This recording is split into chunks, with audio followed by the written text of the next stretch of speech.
nga dili na tinuod nga Bible alone. Kay ang kamatuoran gayud gikan sa Dios. Ang Dios mismo mo nanudlo sa iyang kamatuoran. Ang Dios nagpakatao, nanudlo sa iyang maayong balita directly to the apostles. Ang mga apostoles, mga pari ito sa Simbahang Katoliko. Gani ang ilang lubnganan naa sa Catacombs of St. Peter and St. Peter's Basilica nga tuwa karon sa Italy, no? Naa sa Roma. Muna na dito ang Catacombs of St. Peter and the Apostles. Muna'y kamatuoran nga di gina mabalik nga ang mga apostoles puro gid mga Katoliko. Isa ra ang protestante sa apostoles, si Judas ra. Kay naong og kwarta gibaligya ang Ginoo. Mao po dit trabaho sa mga protestante ron, tukod-tukod aron makakwarta. So kini sila mao ang katawhan ni Judas. Ang iya sa Dios kinahanglan iwali ang kamatuoran, dili kwarta ang tumong.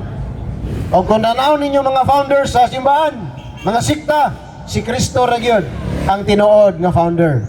Wala siya mansyon, wala siya mga sakyanan, wala siya private jet, wala siya mga helicopter, wala siya private army o mga tirador. Si Kristo nagsandalyas o gilansang sa krus. Apan ang mga mini nga mga founders, sama kang Manalo, Kibuloy, Soriano, Ellen G. White, Charles Taze Russell sa Saksi ni Jehovah. Grabe mga mansyon, grabe mga helicopters, grabe mga kwarta, no? Nga naman, kay ilang gigamit ang ngalan ni Kristo sa pagpanapi aron matuman ang giingon sa atong Ginoo, San Mateo 24:1-6. Diha sa ulahing mga adlaw, daghan ang mutungha, gigamit ang akong ngalan. Mutungha ang mga mini nga mga magtutudlo, mini nga mga propeta og mini nga mga Kristo og manapi sila kaninyo. Mao na ang katumanan sa mga founders sa mga siktag denomination nga mga dato dagkog mansyon, na helicopter, na death squad, na private army. Apan ang kang Kristo wala gyud bisan usa ana, kay si Kristo gihalad yang kinabuhi aron lawason ang iyang Simbahang Katoliko. Asa mabasa Buhat 20:28-30. Ni San Pablo niingon, at imanan ninyo ang simbahan nga gipakamatyan ni Kristo, giulaan sa iyang mahal nga lawas ug dugo diha sa krus. Unsa kuno ang simbahan nga iya ni Kristo, iyang gipaulaan sa iyang mahal nga lawas ug dugo. Mao na ang Simbahang Katoliko. Mao ni siya ang pagaluwason ni Kristo. Kay batasan na sa Dios nga ang iyang katawhan nga iyang lawas iya kining pagaluwason. Efeso 5:23. Kay si Kristo mao ang ulo sa simbahan, og ang simbahan mao ang iyang lawas, og pagalawason ni Kristo ang simbahan nga mao ang iyang lawas. Mao nang Simbahang Katoliko. Walay laing manuluwas, si Kristo ra. O niya, si Kristo nga manuluwas sa Katoliko, nabanhaw tuwa na sa langit. Ang inyong mga founder, mga dili Katoliko nga matay, naa sementeryo hangtod karon nga dugta wa kabangon. Unsaon man pagluwas ninyo nga inyong founder wa pang gani maluwas. Samantalang sa Katoliko, ang founder nato si Kristo tuwa na sa langit o gidala ang unang mga santo sa Simbahang Katoliko. Asa na mabasa sa Biblia? Pinadayag 6:9-11. Ningon si San Juan, og nakita ko dito sa langit ang mga santos, ang mga kalag sa gipamatay tungod sa ilang pagbarog o pagwali sa maayong balita. Nag-alirong sila kang Kristo, nagadaig o nagasimba sa matag minuto, sa matag utlo. Kanang giingon sa Badista nga, Sabador ako ni simba sa langit, di na tinuod. Nga naman, dito sa langit, kada minuto nagsimba ang katawhan ngadto sa Dios. Busa kanang binutbot ni Ellen G. White nga ang Sabado kuno mao ra gyapon igsisimba sa langit, tinunto na, binutbot na. Nga naman, naa sa Biblia. Nag-ingon si San Juan sa Pinadayag 6:9-11, og sa matag gutlo, sa matag minuto, ang katawhan sa Dios, ang iyang mga santos nagadaig og nagasimba sa Dios.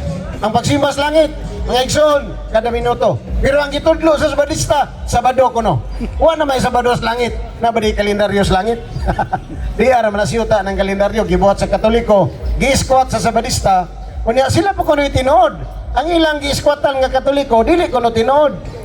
Pagkaayo ra po ning mga tawhana, kusog kayo mo pahimulos sa mga butang sa Katoliko. Unya, ang Katoliko na ino sayo, Sila nga nagpahimulos, sila kuning gusto.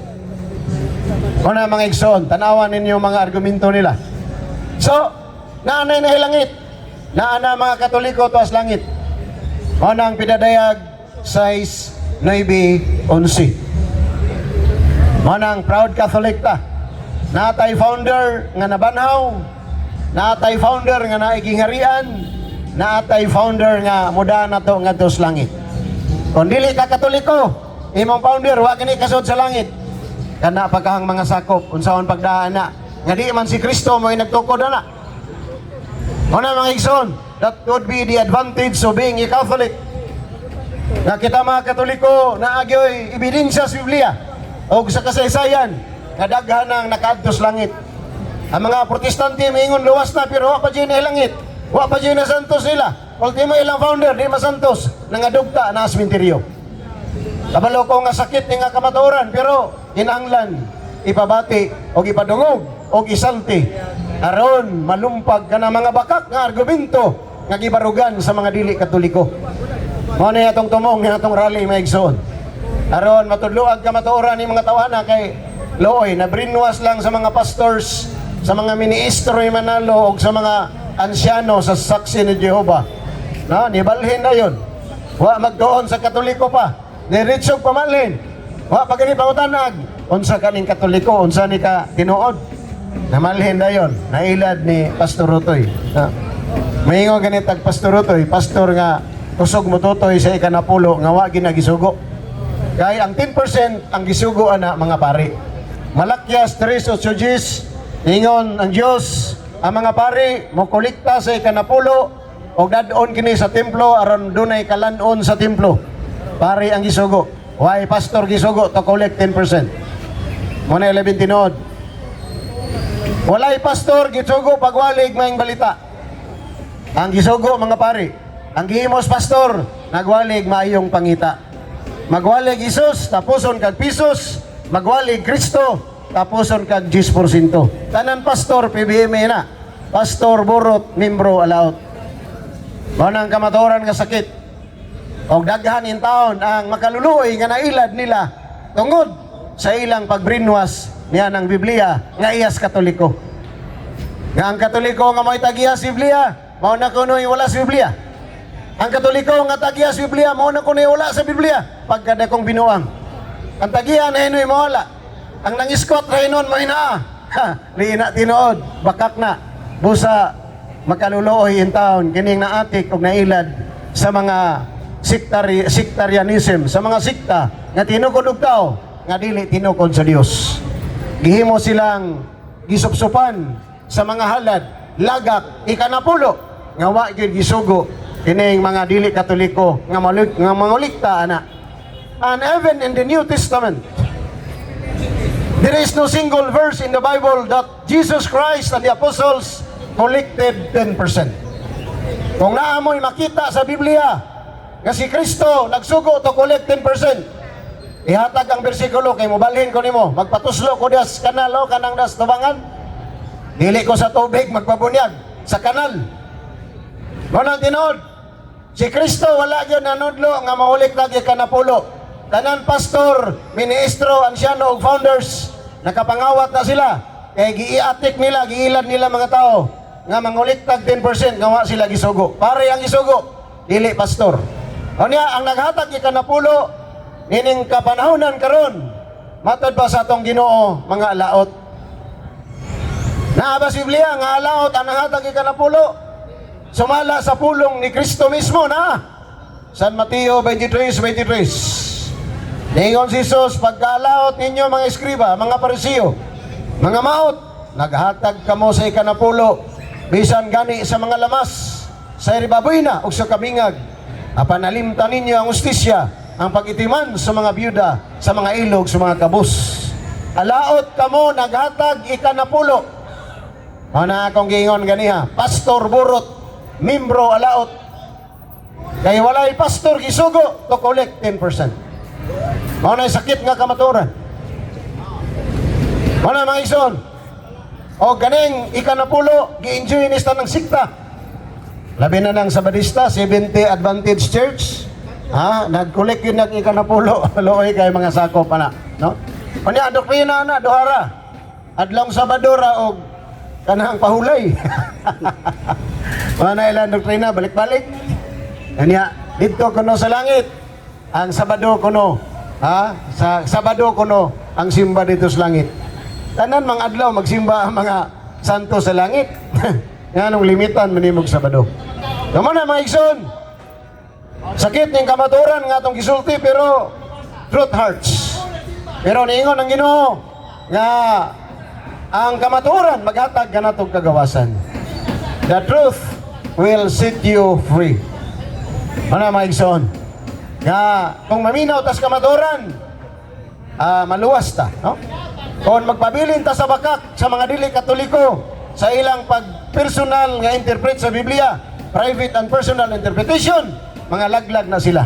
Naabay mabasa nga malaglag kining magpatakag ubad-ubad sa Biblia on private and personal interpretation na 2 Pedro 3:16, 17. Ningon si San Pedro, dagahan mga sinulat diha sa kasulatan sa atong igsoon nga si Pablo nga gituis sa mga walay alamag o sa mga mabalhinog kinaiya nga sa ingon mo'y nakaingon sa ilang kalit nga kalaglagan.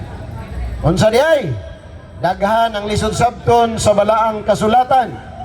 Gituis sa mga walay alamag og mabalhinog kinaiya. Kinsa man ning walay alamag? Wa kay study og philosophy, theology, Bible, history, metaphysics. Igor ang nagbasa-basa og Biblia. Paghuman, magwali dahil Jesus, tapuson dahil kagpisos. Mga mabalhinog kinaiya. Katoliko kaniadto pero dali arang giilad ni pastor. Tungod kay gigamit ra pod ang atong Biblia. Para mga igsoon. Unya moabot kanila ang kalit nga kalaglagan. Mao ni ang dangatan sa mga tao nga nag-abuso sa Biblia. Moabot kanila ang kalit nga kalaglagan. Mao na mga igsoon nga we should always listen to the teaching authority of the Bible, which is the magisterium, the teaching authority of the Catholic Church, the office of the ex-cathedra, the office of the Pope, nga gipanguluhan ni San Pedro nga mao'y unang Santo Papa sa Iglesia Katolika. So sayop ng pag-ingon nga Bible alone, ha? Ano man, kaya ang Biblia niabot sa kalibutan tuig 404 Anno Domini. In the year 403 to 33 AD, walay Biblia ang simbahan. Nanudlo ang simbahan sa binaba.